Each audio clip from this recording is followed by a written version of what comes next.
Now, I mentioned at the top of the show how one hospital in Melbourne is now treating patients by race. Aboriginal patients in emergency automatically assigned to Category 3 in the triage system ahead of patients in Categories 4 or 5. But this week, State Parliament is expected to pass a treaty bill to give even more special rights to the 1% of Victorians who say they're Aboriginal. And I fear this bill is going to inspire Labor governments in every state unless the dangers are exposed.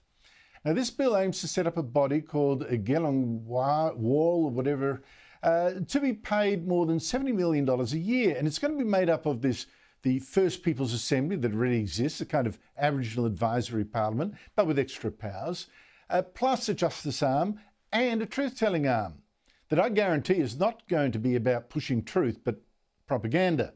Joining me is Lana Collaris. She's a barrister and a member of the Victorian Bar Council, and she has checked what all this actually means, and she's got very worried. Lana Collaris, thank you so much for your time. What is this bill really trying to do?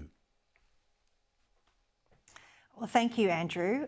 What this bill is doing is it is seeking to create a new state within our state, an Indigenous-only government that exists separately from, but together with our state or within our state. It is essentially a co-governance structure. And once that mechanism is set up, whereby we have the co-governance structure, it will then seek to have a transference of power to it by way of treaties. So it's called a statewide treaty bill, but it's actually setting up this co-governance structure.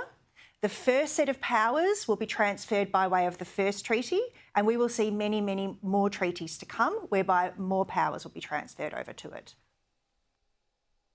Now, non-Aboriginal Victorians obviously won't be able to vote for this First Peoples Assembly, but this very supercharged assembly will have a say over all the 99% of Victorians who aren't Aboriginal.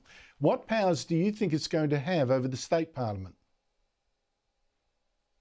So in respect of the state parliament, because it is a co-governance structure, any bill, no matter what the bill is about, the member who introduces that bill must consult with this new Indigenous state within our state.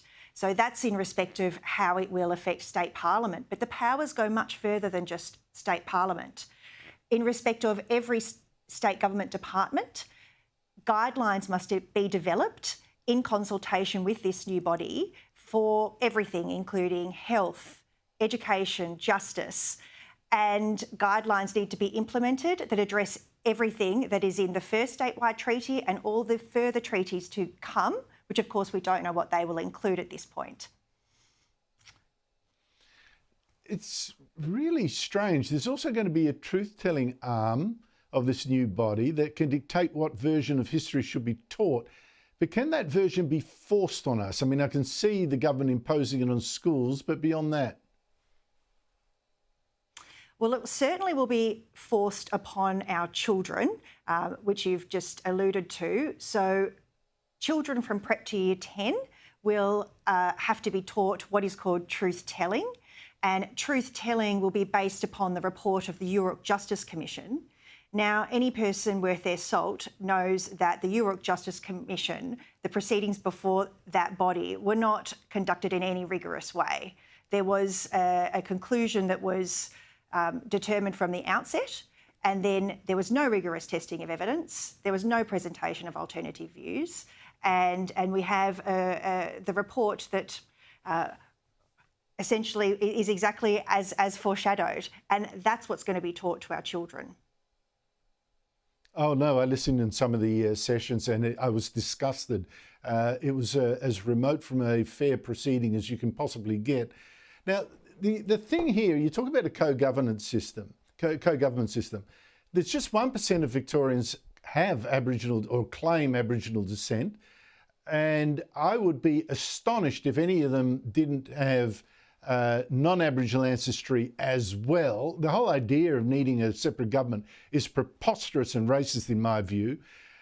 Now, what is it going to lead to?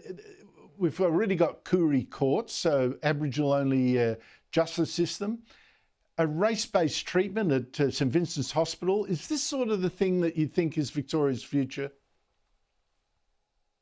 It certainly is. And so we do have Koori courts, but they pertain to sentencing. So because we're going to have this co-governance system and there is this foreshadowed transference of power, we will see, for example, a completely separate Indigenous justice system, because the new state within our state has the powers to make laws that apply only to Indigenous people. So what we're going to see is a complete separation of our society based on race. And we've seen only the beginning of it with St Vincent's Hospital today. It's just insane. And how long is this supposed to go for? We intermarry like crazy, and it should have, honestly, the whole thing is so racist, Lana. I mean, you're sitting there with a straight face having to describe this, but this is disgusting. Yeah. It is so disgusting, and fixing a problem that it can't fix. It makes problems. Lana Collaris, I urge people to read what you've been writing about this, because this is so staggering that you need to hear the details to see just how preposterous it is. Thank you so much for your time.